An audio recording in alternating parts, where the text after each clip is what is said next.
Well, guess what? We're in the she shed, and in the she shed, you have your cup of tea or whatever you would like to sip. I don't have anything to sip right now, but I'm gonna get something. But that's what we do in the she shed. My name is Dr. Cheryl Holmes, and I am a psychologist and family therapist. And what we're doing here is talking about relationship, talking about life. You guys saw that we just completed an entire month of talking to the man in the man cave. This conversation cannot be over until we hear from the ladies. So tonight we have some amazing ladies from all over the US, and we have an international guest as well. But we're going to get into everybody's business. You know, we're going to ask some hard questions. We're going to pull the layers off. You know, I want to go 4 levels deep. So we're going to peel those things off. Hopefully nobody, it's not an onion that anyone cries.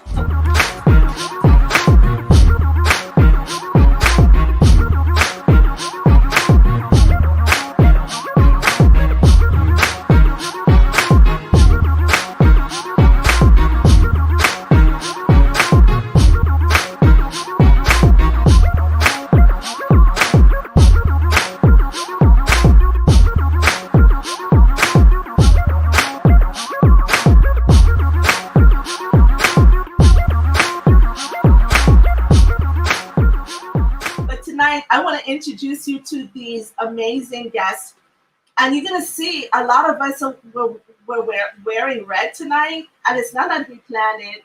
So, you know, just, I don't know, coincidence. But we're rocking the red tonight. All right, our first guest is Dr. LaShawn. Dr. LaShawn, tell us a little bit about yourself. Hi, Dr. Cheryl. Thank you so much for having me. I am in red, as you said, the signature color today. I'm from Los Angeles. I live in a city called Inglewood here in California. I am an entrepreneur. I own businesses, wedding, event, travel planning businesses. I'm a motivational speaker. I'm a strategic planner for different organizations. So I have a lot that I am doing behind the lens of an entrepreneur. So I'm excited to be on your show this evening. Thank you for having me. Good to have you here. Are you married or single? I am single. I am happily single. I have yet to be married, but I know that day is coming very soon because I'm a kingdom wife in waiting. Nice. So if a gentleman in waiting sees you and wants to contact you, would that be a no-no or a yes, or maybe? Absolutely. That would be a yes. I'm taking applications as we speak. So I am never afraid for a gentleman to say hello to me. So definitely not. Okay, great. All right, Dr. LaShawn, we'll be right back with you. Let's see who else we have here. We'll talk to the lady from England. Hi, Sandra. How are you doing? I'm doing great. Thank you, Dr. Cheryl. Thank you for having me. And you just being an individual, you're not wearing red, but you have nice red lipstick. How about that? And nails. Tell us a little bit about yourself. Well, I'm a Christian life coach and mentor and author of 8 books. I'm an entrepreneur, mother of 2 amazing children, and I'm Holy Spirit filled, water baptized, and with the evidence of speaking in tongues. So old school. I love God. I love working with God's people. I've been in ministry for over 25 years now, working with leadership teams within the church, ministries, coaching and mentoring marriages, and also young people. So I've been very active and loving it. That's good. Well, tell us the titles of some of the books you wrote. You said you wrote 8 so far. Yeah, the first sort of batch, about 5 were journals. I really love journaling, and I really wanted ones that appealed to me. I love design, so I did loads of journals for us as Christians to do with our Bible study. And then the Lord dropped this trilogy of books, and is even more. He's got 2 more He's given to me as well. But the first one was the Love Audit by Sandra Jane Edwards, and that's just talking about the love of God and how necessary that foundation of knowing that He loves us, and that there is no other love that compares to His agape love to secure us, so that when we enter into relationships or anything in life, we have that love of God as our anchor for our soul. Then the next one was the faith audit, to really understand the importance of strong faith to grow and evolve and mature as sons and daughters of God. And then the latest one that was published a few months ago, and it's on Amazon, like all of them are, is the Holy Spirit audit, the role of the Holy Spirit for the believer, for being empowered, to be encouraged, to go through all that we've got to go through and be led by the Spirit, to be sensitive to the Holy Spirit, to ensure that we get to the God plans and the God goals that God already preordained for us. So that's really, really good. Are you married, single-ish? divorce, Divorced. So you're twice single. divorce. Twice Yeah. divorced. So Yeah. you're single. Uh-huh. So there are only two categories for us: married or single. So divorce is not a category because it really doesn't tell you where the person is at. So if you're divorced and not wanting to date or whatever, but you're still single, so it's married or single. So you're single, open for a relationship. Question mark about that. We're gonna work on that. We're gonna work on that. We'll be right back with you, Sandra. We're gonna work on that. Yes. Hi, Coach Reese. How are you doing? Another lady in red. Yes, I'm in red. Hi, Dr. Cheryl. I am excited because you speaking my language already. I am single. Yes. You're single. Good. Tell us a little bit more about yourself. So I am single. I am a certified life coach, and I am excited about that because I am doing webinars, helping people actually ask for the cash. So I am the confident coach, and I'm just helping them just stop being afraid. And also I am a author. I have a book that is already out, came out last year, published, called In Her Cure. And that is an anthology with 7 amazing women who allowed me to be the visionary for that book. And this 7 short stories is beautiful. And this, probably in the next couple of weeks, I will be publishing another book, which is my memoir. And that is called She Rose. Yes. I like it. Yes, I love it. I love it. Oh my gosh, we're going to have a blast on today. We're going to have a blast.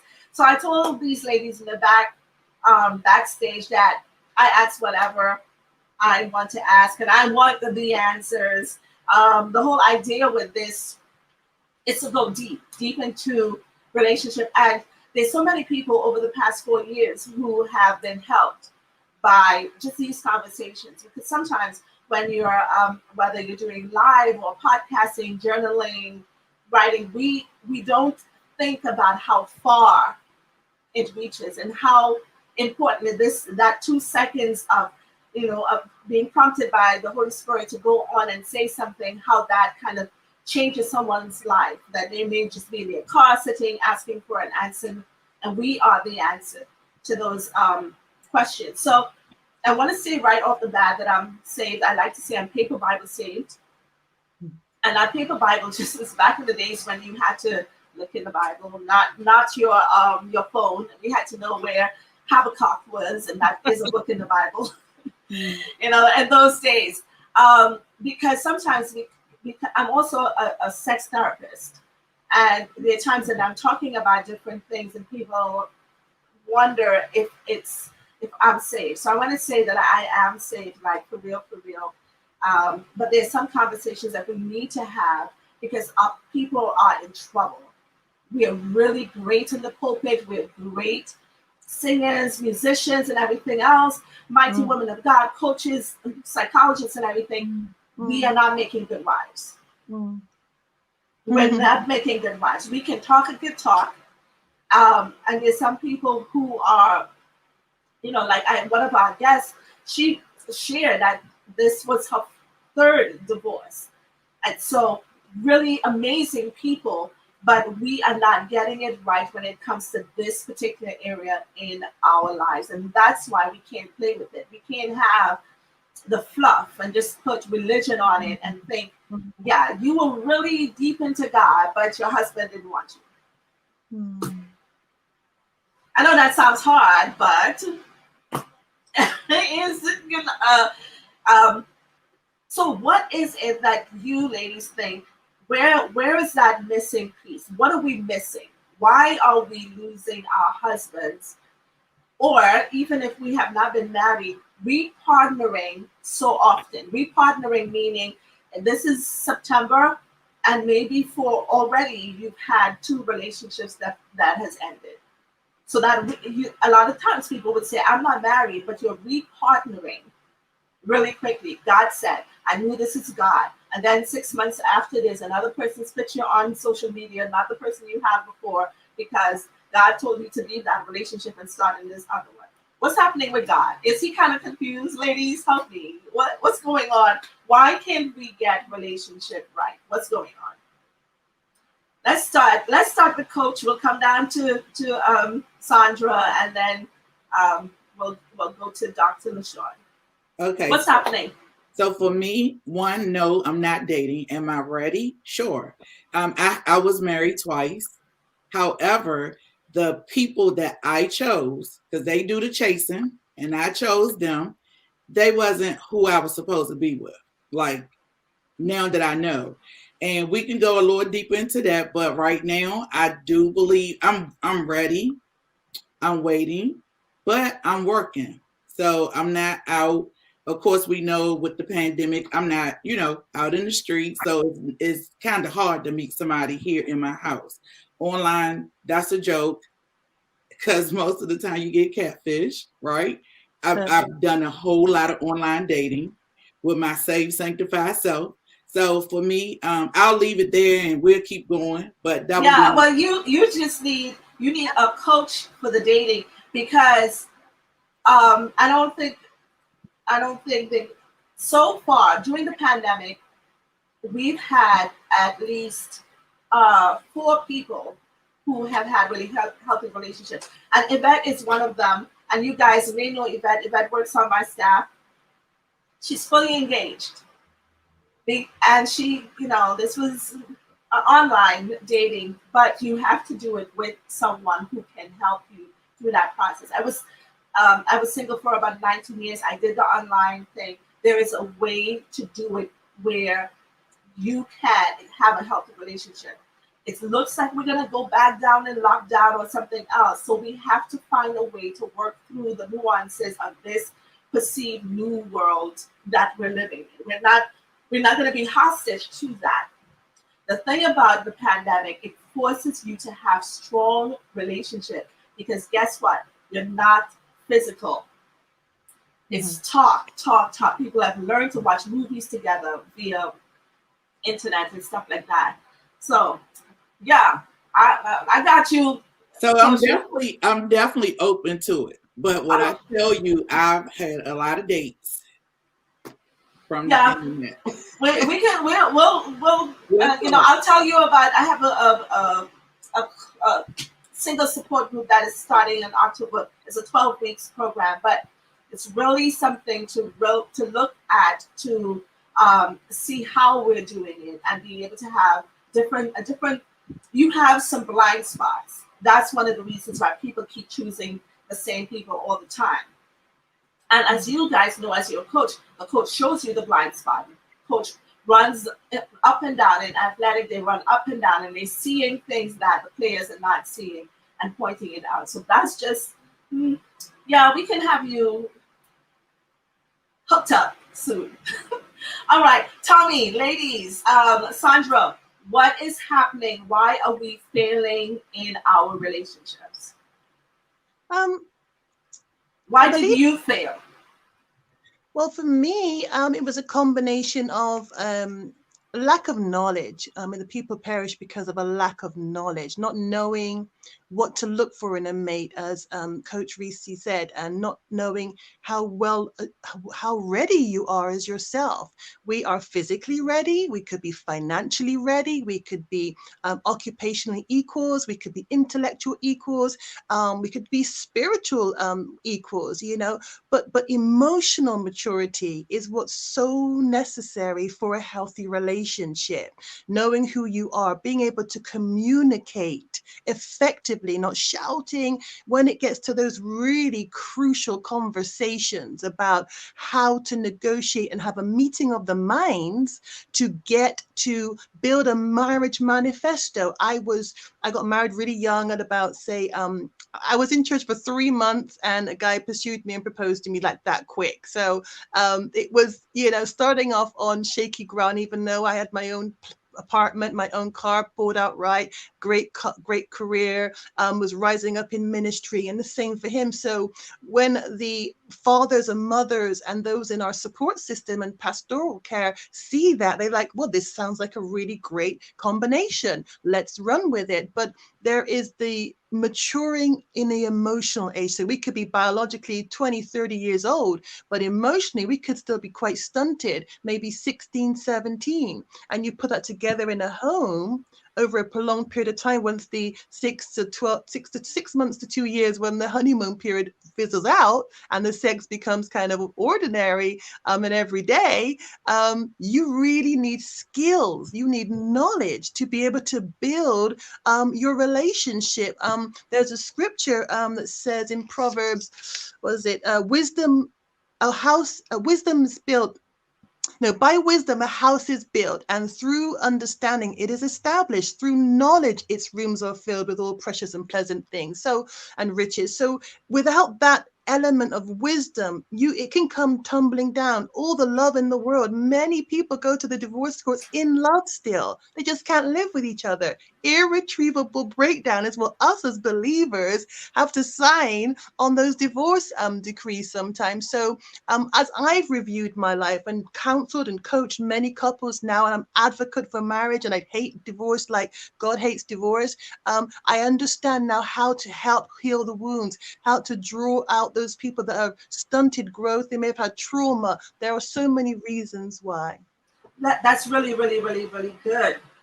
One of the things that I want us to consider later on as well is, can you ever be ready for the person that you are going to meet? Because it seems like there is a personal readiness, but because this person is different from every other person you've met, you're never 100% ready for John or Jim or whoever.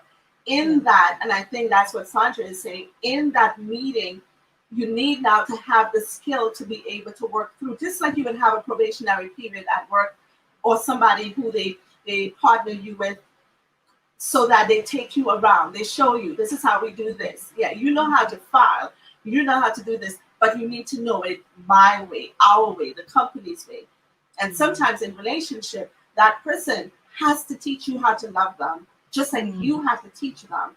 And thinking that I can pull a file from my last relationships to work on this one is where we get into problems. So when I hear people say that they're ready, it really concerns me a little bit, only because you don't know the person that you're getting into. And that is when we would know when we're ready. That first argument, that first disagreement, that place. So readiness now is really an openness to let the person teach me.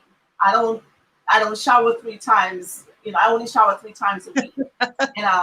Okay, so you sit down there and like, I'm not ready for that. But you said you were ready for me when I came into your life. But then you have to understand that it's a progressive thing. That's why it's becoming one as opposed to become, because it's a constant learning, right? What's your thoughts, Dr. LaShawn?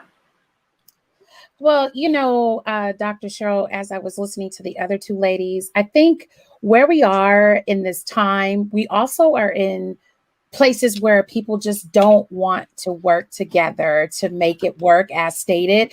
But we're also upon relationships that got into these, situations when they shouldn't have. You have marriages that have just kind of sustained themselves because they have children, or because they've been together forever and they're functioning. And sometimes we get to a point where the functioning is running out. As you stated, we were in the pandemic, so we were forced to be at home for months and months at a time. So now the husband and the wife are not traveling. They're not going to work. They're not going to their respective organizations or the things that they had to deal with before. So now they're in the same household know, like, oh my God, we don't get along. And we've been married for so long. I have never been married, of course, and I've been out of a relationship now for 8 years. So I've been single for a very long time. And it's given me an opportunity too to look at myself to say, what have I done wrong in my past relationship, so that when I move on to the next one, you know, I know what to work on. And we go from bounce to bounce from relationships. We don't even take a time to just look at ourselves to say, hey, what did I not contribute in that last relationship? Or what could I have done differently? So I think it's like just so many different things and so many different scenarios that can be put into why things are happening so often. But we're also in a generation where people don't believe in being married for a long time. And it's like, okay, I'm tired of this, I'm tired of that. And we just move on, as opposed to our parents, and well, maybe not even our parents for some of us, but our grandparents, our great grandparents, where they believed in being married for 70 years and 60 years. And maybe they got married at 14, 15, 16 years old. And so when you look at today, it's like, you know, we look at celebrity couples all the time. They get married, and then 2 years later, we're reading about, oh, they're going through a divorce. And it's kind of become the standard for marriage. And even when you're looking inside the realms of the church, you have so many preachers and pastors and organizational leaders that are not really helping with whether it's marriage counseling or helping to counsel these couples or really teaching the practical knowledge that you need to be married. So there's all these different things that contribute to what I call this new microwave generation for marriages. And then therefore you have so many people are like, oh, I'm good. I'll just get a significant other. We'll just live together. We'll just be whatever. So it's all these different things that you kind of just put and stir up in the pot. When 2021 comes, you just see so many different divorces. And as you stated, I can post somebody on Facebook today, and then 6 months later, it's like, oh, wait, I thought she was with John, and now she's with Peter. You know, it's just all these different things have had to contribute.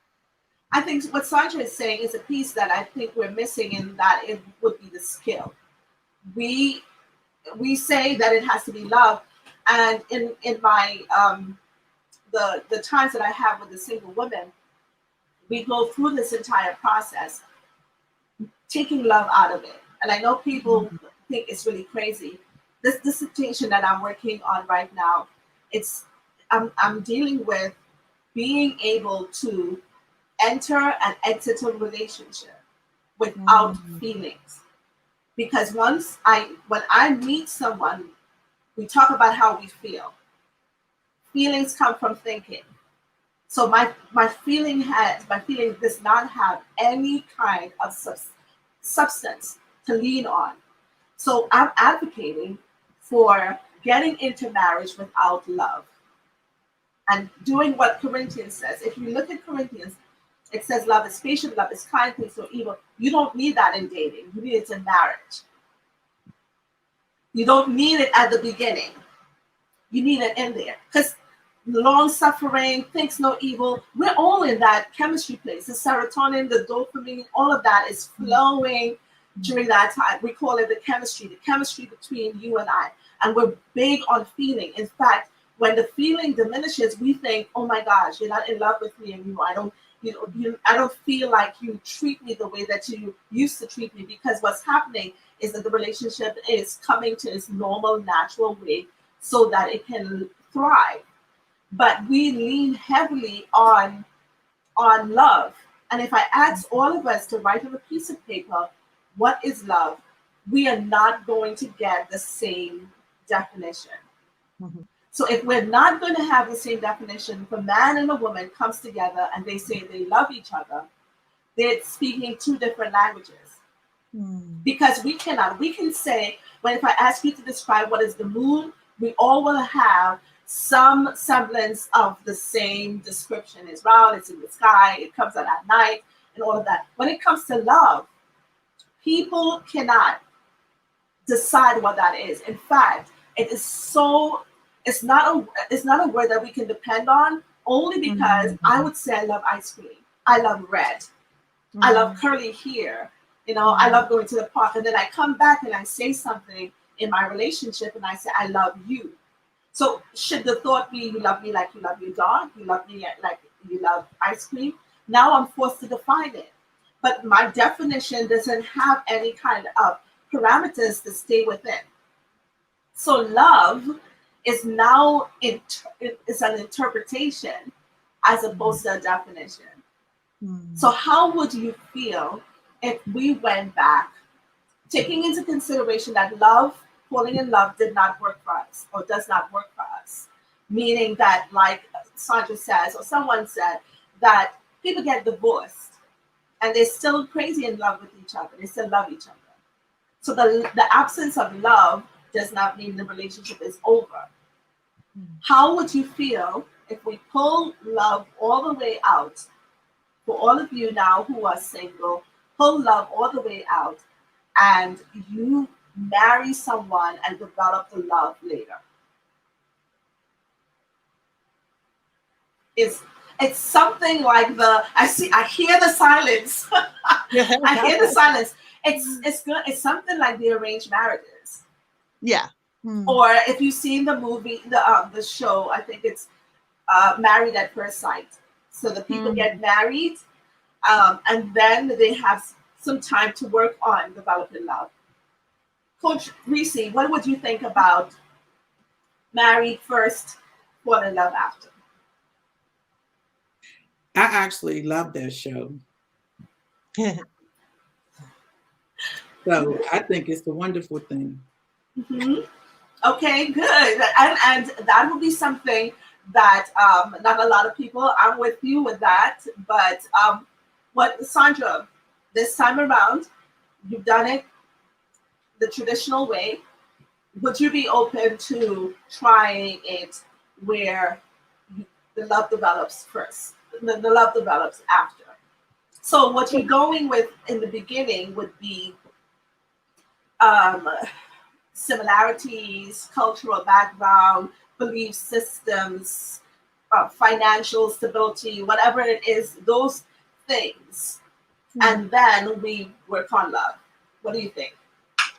I think it'd be an interesting experiment. Of course, we've been sold the idea from fairy tale books and Cinderella that it's all about being swept off your feet by Prince Charming and love and so forth. And this is obviously reiterated through Hollywood movies and so on. So we don't really see the reality of that. And if they do the arranged marriages, because of our Western thinking, it feels very oppressive and our rights have been taken away to be able to be part of that process of feeling our way through and seeing.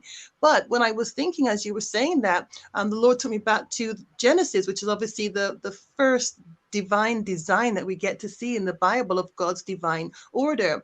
And when he made Eve for Adam, he just claimed it. He said, bone of my bone and flesh of my flesh. I don't think they had a lot of time to court and a lot of time to fall in love. Next minute, you realize that he knew her.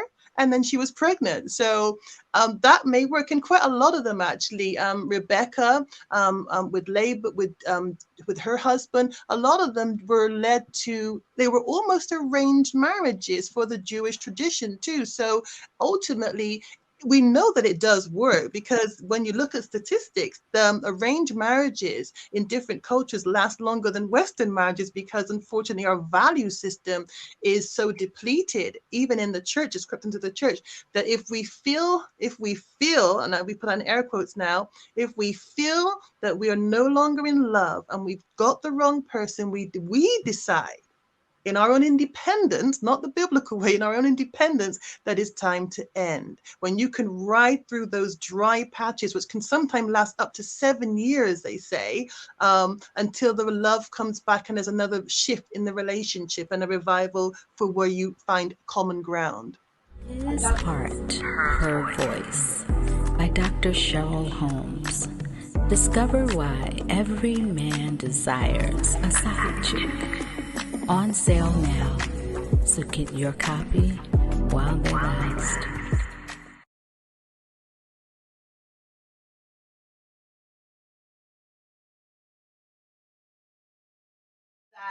Dr. LaShawn, what's your take? Well, I've heard what you ladies had to say, but I think for me, I feel like I would not be able to do that without love. I mean, there's always a first time for everything. But, I want to know what that sweep me off my feet love is like with a real person that I know I can see myself with for the rest of my life. When I look back on all of my relationships, I could not imagine being married to any of them. And it's crazy because I can think about all the conversations when I would like, when are we getting married? Let's talk, and now I'm like, oh my God, God save me for some really serious situations. So for me, I don't think I can do that. I mean, of course, I'm always open to anything, but that would be very difficult Mhm. for me. Because I enjoy being in the company of gentlemen who can just swoon me. You know what I'm saying? So not that happens often. Let me put that. It's fine. The thing about this is that for all of us who believe in the Bible, there is this whole thing that Sandra alluded to. Um, there's no blueprint in the Bible for the way we do marriage. There's no. There's always someone going in there and going before, whether it's the father saying, "This is what I want for the son," and going there. The idea of courtship and then engagement and then getting married, even the vows we say, the blueprint for marriage is not it's not like that at all. And sometimes we hold on to it so really tight. I am one of the things with my personality is change is easy for me, especially if the present doesn't work and everything I've tried. I'm not one to stay really long. Like I say to people that God whispers to me and I move. I don't have, like, God doesn't tell me something and then I go and pray. And I don't understand how people do that. Like God says, Sandra, I want you to move to Paris. And then you go pray about it. It doesn't make sense because Daddy said move. So, who are you going to be praying to? It's really having that whisper. And there are times for me where I am right now, the whisper. Sometimes I need more because where you're sending me is not where I want to go. I'm in private practice now. I have a really great job making a lot of money and transitioning to that, to what I'm doing where right now, whether I worked or not there, I got a salary. Here, I have to see clients, I have to do things.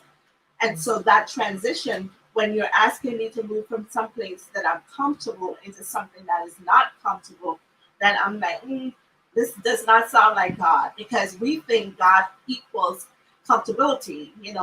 If it's God, it's going to be nice and beautiful and comfortable. But sometimes he takes you through those valleys of the shadow of death. And then he says, don't fear. But the way we're doing relationship, it's not bringing glory to God. That in the beginning we're saying God told me, and people know you as a mighty woman of God, prophesying, praying, teaching, or whatever else. And then this area here that it's probably the most priceless part of your life. He told you yes, and 6 months after you're saying, I didn't hear him. Right. So should we now question every other thing that you've said God has said? So this now, and I'm really pushing for, in fact, I got permission from the Man Cave from a couple of men to form this group and find him a wife. And I promise you, I started doing it, started interviewing some women because I spent the time, know his personality, know what he does, know what he likes, knows how much money he has, and I'm finding a match. So far, I haven't found. He went out on one date and it wasn't good. But there's some people who are really serious about being married, and this is someone who I think probably is in his 50s or close to 60, and has never been married, no children. So he's looking for someone, and he has failed miserably for all the time that he has done it on his own. So now we're working, and when I tell you I'm so excited, that's one of the reasons I'm asking everybody, are you open for a relationship? Because, I may meet a man that's a good match for you. But I think that's something that we need to consider. If the old way is not working, even if you don't have a coach and you don't have a committee that's working with you, can you see someone, consider them to be a spouse without putting love there first? Is that possible for us as women to be able to look at the person and know where we are, know where we think that we want to go, know the mistakes we've made in the past, and make a decision. Here, you know what? This person has everything. I don't know if I love him yet. Because when you talk about the stages of relationship that I talk about in my last book, which is From Hello to I Do, we get to I love you too soon as women. Do you guys agree or no? We get to, oh my gosh, the butterflies and all of that. And I can function in a prophetic. I think I'm very spiritual. I love God, but when it comes to relationship, I'm like a minus 20. I lose everything. You know, it's just you lose everything. And it's like, don't look for me to be. Don't let's say you're a woman of discernment. How did you choose that person? Because I wasn't discerning at that point. I was feeling good. Is that only me, or do we lose some of that intelligence and spiritual insights and all that blah blah blah, Dr. LaShawn, when we fall in love? I think we do, because as a wedding planner, I have the opportunity to minister in love, if you will. And so, I was on another interview yesterday, and I was just talking about, the anointing that God has on my life to pray for people to get mates and, just the couples that I work with. But when it comes to me, I'm telling you, I just feel like, how do I miss the ball?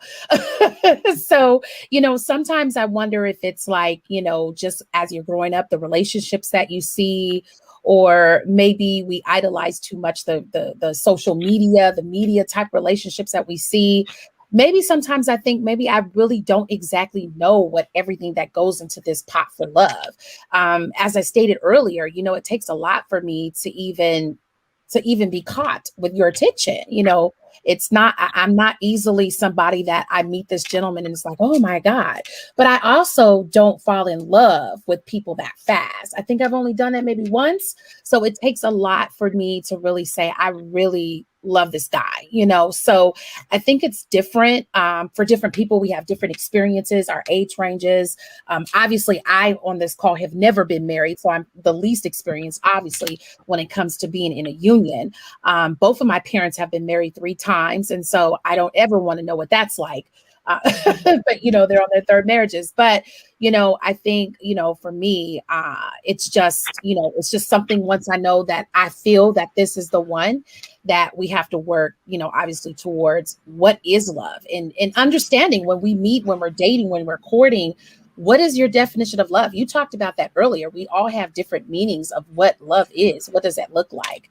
And so I think for me, I've just had so many different experiences of experiencing love in other places as a wedding planner, as someone who is working with couples and things like that. So, And I think what you're saying is you've never seen a surgeon operate on themselves. And that's why you have to give yourself that kind of space. Absolutely. To know does not necessarily mean to do, and it doesn't mean that you are ignoring those things. When I was dating, there were men who would come and they would like to impress me as a psychologist. They'll sit and talk about Erickson and Freud and whatever, and I'm bored out of my life, because I'm just like, I don't want to do this. I don't want to sit and talk about psychology and theology. So what do you think Paul meant when he said, I would say, I don't know, because I'm not in that. I don't want to be that person all the time. I want to be a girl. So I married the person that would let me be a brat. That's not asking me to be smart. In fact, when he wants it, he says, can I speak to Dr. Holmes? All right, then she shows up. But outside of that, when you're looking for a relationship, a lot of times people expect that the title that you hold, that's the person that is in that relationship. So you're a coach, you're a mighty woman of God, you're a doctor and whatever. And the doctor thing, people just go really, really crazy with that, because they think, yeah, we have a certain vocabulary and all of that. That's not the person who shows up to date. The person who shows up to date, and you guys tell me if I'm wrong, is the girl looking for the guy. We want to just do foolish things. Still, I can confess, I was one on the phone for 8 hours in one day. It's just like he was going to the supermarket. I went wherever. We just stayed on the phone, and then he'll fall asleep and he'll stay there like, oh, how cute. He's snoring or whatever. Those are the little things that makes you happy there. So when you talk about that and someone says, oh, you're a psychologist, you're doing all that foolishness, the title that we have for most women is not the person that is showing up to date. The person who's showing up to date is that person who has stripped themselves of those things if you want a healthy dating experience. What are your thoughts? Coach Reese, what do you think? I think you're right on it, because a lot of times people will say, oh, you're an entrepreneur, you work from home, you're a business person. So it's like, so for me, I don't lead with that. I never lead with it. So most of the time they don't even know what I do. Yeah. And I run my own business, but I don't tell them. So those are things that I'm doing different. So yeah, they want that person, like you said, they want the therapist to show up. Even I'm a massage therapist. So it's like, oh, can you run it? No. Amen. You're on your own table and I'm not working. No. And they literally get mad because if we're on a date, I want to have fun. I want to open my door. Yeah, just open the door. Just treat me like yeah. So for me, I am the youngest of 5, and my parents been married 65, or my mom passed away last year, but they were married 65 years. Wow. So I watched what marriage looked like. Like, they were amazing. So where is that? Where is it? And I think Dr. LaShawn mentioned early how, back in the day, the parents, they would get married, they would have, so many kids. My mom came from a family of 11 or 12 children, right? She was number 5 out of 12. And then my dad was number 9 out of 9. And their parents was married. So that's a part of me. That's what I know. So yeah, having 2 failed marriages is like, what? But I'm okay because I understood my part. I understood where I was. And one, I was younger. The other one, he was just, he was free. He was free. Okay. He was free. He was a truck driver. He was a truck driver. So he was over the road. So he was free. Yes, ma'am. Okay. How do you ladies feel about initiating the relationship? So you're in a space where you see someone, you've been around them long enough to see that they check the boxes, kind of thing. Boxes we should not have, but anyway. And are you ladies comfortable with initiating the relationship? Initiating a relationship, or you just saying this is somebody that we don't know? Someone who may be around and around you for a while. You guys are really great friends, but you would like to move the relationship into another level. So you take your shot. I don't have a problem with that. Not me. I don't. Okay. Sandra, I see you over there. Yeah, that's not something that I'm sort of built up in terms of confidence to do, and I don't. No. Okay, Dr. LaShawn. Not doing it. Nope, I'm not doing it. I feel like call it the traditional in me. I am not going to pursue the relationship. Now, I may do something, and I'm old school. I'm not even going to let him know that I like him. That's kind of how I've always been. Like, you have to figure this thing out. And so for me, I'm very, I get shy around men that I really, really like. And if they pay attention to me and they know how I am, they're gonna be like, she's a little different around me. So they should pick that up already. So for me, Listen, just so you know, men do not speak the language of women. well, most of it, I've been sort of lucky in the area, but I'm just not, I'm not doing it. I feel like if you want to pursue me, but LaShawn is not, she's not doing the pursuing it. So in the man cave, here's what the guy says. The guy says women don't understand that they suffer rejection over and over again. So even in that case where you like them and then you show that you don't like them, they want to get some measure of encouragement. If we start thinking about men as we would think our sons, if we have sons or we nephews or whatever else, where we're coaching them, that's still that human being with feelings and everything. And one guy said, if women only understood how they pray in their time with God, and let God send me someone who would love me, someone who would see me, someone who would desire me. They're in the prayer closet praying for a wife just as much as the woman is praying for a husband as well. And so the tradition has said the woman is the prize, and the man is just like the pursuer. Yeah, the pursuer. But it's really now when we want to get that independence, because a lot of times the man is waiting for some measure of encouragement to know, oh my gosh, this is not going to be another rejection. So he's waiting. And this is what I'm hearing from the men. If you guys get a chance, go on YouTube, you'll see all the man cave conversation. When they we started talking about broken hearts. How many of them have had broken hearts to the point where they cry themselves to sleep? I mean, like really boo-hoo, snot coming down their noses and all of that. When they talk about that, you realize that in that whole Superman is a Clark Kent. And so they understanding that even when we think about Ruth and Boaz, Ruth positioned herself because her coach told her, change what you're wearing, deal with that smell and that odor, change that position, fix your hair, change this, change that, position yourself so that he would see you differently.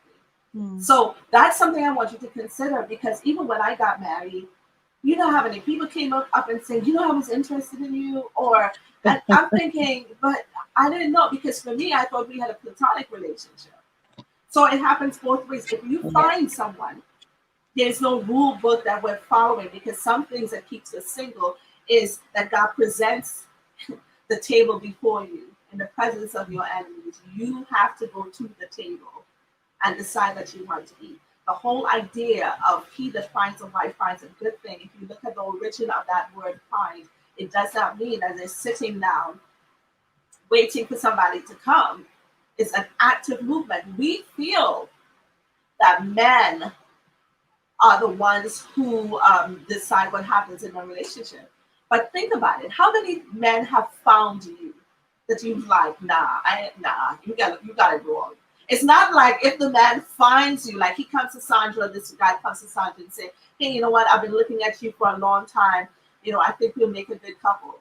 Then she's going to be like, okay, yes, the Bible says he that finds a wife. Okay, he found me. Yes, let's go. Sandra's looking at him from head to toe. And like, so who's your mama? Do you love Jesus? What's your best? So it's not the man who's making the decision. You see what I'm talking about? It's not the man who's making the decision. The man put your hand up if, as single women, during this year, a man approached you and you just kind of turned him down because he ain't the one. Now, that's why I stated earlier that the man he does the chasing, but we do the choosing. So he's going to say that, but it's still us. Like you said, we'll look them up and down. What kind of job you had? So we would ask questions, and then that's how we choose from there. So that's exactly what I meant when I said that. And so God could put that person in front of you, and you could let him slide, because the present you, the you now, the you on whatever date this is right now, that's not the one. But one of the things that you understand with God does not do. God, when we think about him from the beginning to the end, you have to think about looking at the earth from high above. You can see the whole span. from the beginning to the end. You can see that there's traffic on the Van Wyck or wherever you're on I-2, whatever. And so because you know it's traffic, you derail the person, you take them off that path that they're going into another path. But they may be comfortable there because they don't know what's going on. So God is going to give you someone, not just to make you feel good, but someone who's going to be good for your tomorrow. And sometimes you've got to help. This is not the time, Dr. LaShawn, to pretend. He's calling you and you're just like, no. The rule says you have to call 3 times. I know someone who we were trying to set up on a date, and he called her at 10:15, and she's like, nah, I can't do that. It's too late. Because the proper thing to call, the proper time to call would be early. Now, I understand that, but this person was a musician. They was on tour, and all of that is to different time zones. So Dr. LaShawn, you make provisions to that example, because 10:15, that's not going to bother me. I'm not like, oh, he's got to call me at 6 o'clock. I'm a night owl. I'm up till 2 o'clock every morning. So if someone calls me at 10, I have a friend now, he calls me that late. So you have a friend. Well, not that kind of friend, but I have a friend. Can he transition in? Can we lead in? Can he transition into being more than a friend? There's a complication there, but there's you know, at the time something like that would not bother me. Now, I will say that for me, you know, I'm a really busy person, Dr. Cheryl, and so it's very hard for me to sort of meet men on a regular, because I'm just all over the place in terms of the things that I do. I do know that I haven't quite made myself available in a lot of circles, if you will. So I do know that in terms of allowing myself to be pursued, I need to do better with that. But, you know, for me to kind of work on like, oh, let me do the, you know, don't worry, I got you. I got you. We can work on that.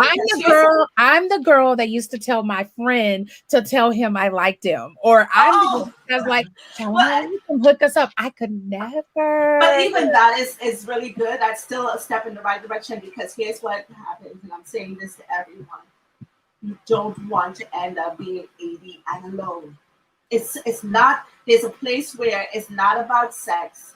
It's not about all of that kind of stuff. It's about companionship, about having, when you see those older people and they're still holding hands and walking in the street and you know, they're all wrinkled and everything, that is what we want. We want to be able to make decisions now so that later on, we're not by ourselves. I mean, it's not, I'm like you, Dr. LaShawn, I literally had to make time for a relationship, because when you're single and trying to stay out of trouble, sexual trouble, you busy yourself in the name of Jesus. But so comes around, I'm gonna find the time. Yeah, but the thing about that is what happens now is that you have to make the time so that they can come in, because people are assessing you. Oh my gosh, she doesn't have time. One person told me they didn't want to date. My world was too big, and there was too much stuff going on. And I thought he was a fine guy. I was totally disappointed. I'm like, I'm gonna take my world down, but not that I meant that.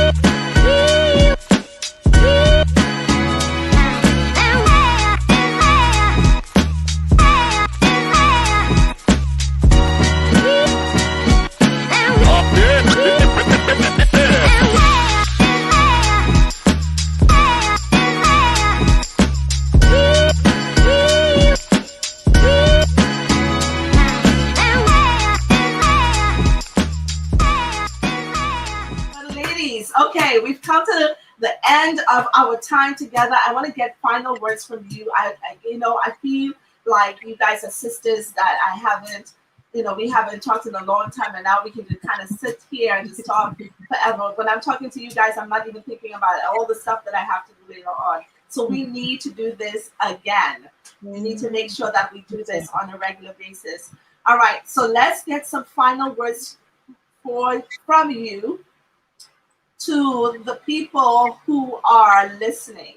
Anything that you want to say that may not be said before something new, something old, but this is just your moment, just you, to share with us your final word. You know, this has been a great discussion. I want to thank you for this discussion. I think that we have touched on some topics to really help us, you know, as women or even as men who might be viewing this show, on how we pursue relationships and how we prioritize how to pursue those relationships. As you see, I probably need to work on doing some pursuing, but really taking a look at what we have to offer in relationships and what it is that we can learn from our past relationships that will help us to be more successful and not giving up too fast. It's like, you know, is it something that you can work through, a separation period, some counseling or some growing? You know, there's really things that we need to look at before we just make things happen so fast. And so I know that there's going to be different viewers that are diverse. And so I'm just wishing you love, because I'm the wedding planner and I love love. So good. So good. If you're planning your wedding and you need a wedding planner, just tap in here. This is just for everyone. How can people follow you? They can find me on Instagram at Divine Diva Event, or they can Google me, Dr. LaShawn Denise Witt. I have Facebook, I have a website. Look me up, follow me, learn all about what I'm doing. I plan travel events, not just weddings, all type of events. I'd love to come speak to your audiences, whatever that is. I have a book coming out, The Diva Herself, in the fall. I'm so excited. That's my memoir, and I'm going to tell the story about my life. And maybe the last chapter might be a special chapter about love. So I'm looking forward to that. And thank you, Dr. Cheryl. This has been amazing. Yes. Are you on Clubhouse as well? I am on Clubhouse. Like, Clubhouse is probably like a part-time job for me, but you can also find me on Clubhouse, Dr. LaShawn Denise Witt. Follow me, send me a backstage message. I would love to chat with you. Okay, good. I told you guys, I just got onto Clubhouse, so I looked for you there. Oh, you're amazing. I see. You are amazing, and I know we will have some time with you again. Thank you so much. Let's do a show on Clubhouse. We'll have to talk. Yes. Yeah, we can. I'll join with you, and since I'm new, let's do it. We can do that. I'm excited. It's been my pleasure to be here with you on today. Pleasure having you. Okay, let's see who else we have. Let's go to London. Let's see. Final words from you, Sandra. Say whatever you want to say. Something that we've talked about before, or maybe just something that you want to share with us. But this is your platform and your opportunity to share. Thank you so much, Dr. Shad. It's been a really, really wonderful discussion. We've covered some great topics and did a lot of ground in our coverage tonight. I would also like to just add that Miles Monroe, the wonderful late Miles Monroe, said that love is like anticipating the needs of your spouse before they need it and providing it for them so that it's there when they need it. And he was talking about the level of selflessness and what the agape love looks like, that you're so other person focused that they are having their needs supplied as your role as either the husband or the wife. And it really hit home to me that the level of selflessness and other person focus that I would need to become to be a good wife and to have a good partner, to be able to have that's flourishing, that's soul satisfying, because obviously the first thing to go sometimes in the relationship when things go wrong is the sexual activity, because you're a sex therapist.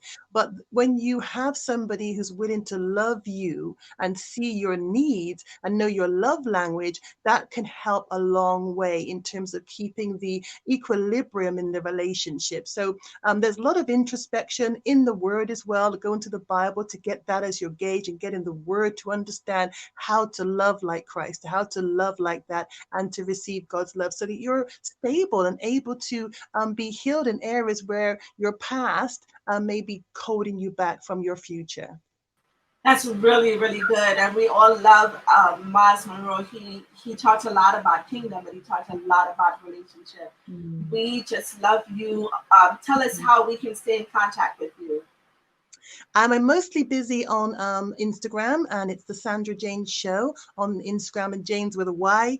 You can find my books on Amazon. I am on Facebook as well. Go to my website, thesandrajaneshow.com, to book me for guest speaker, for coaching together. I coach men. I got a separate package for men, separate package for women, because we are individuals and we need to be whole before we can go into a healthy union together. So if you need help, I'm here. Awesome. You'll be back.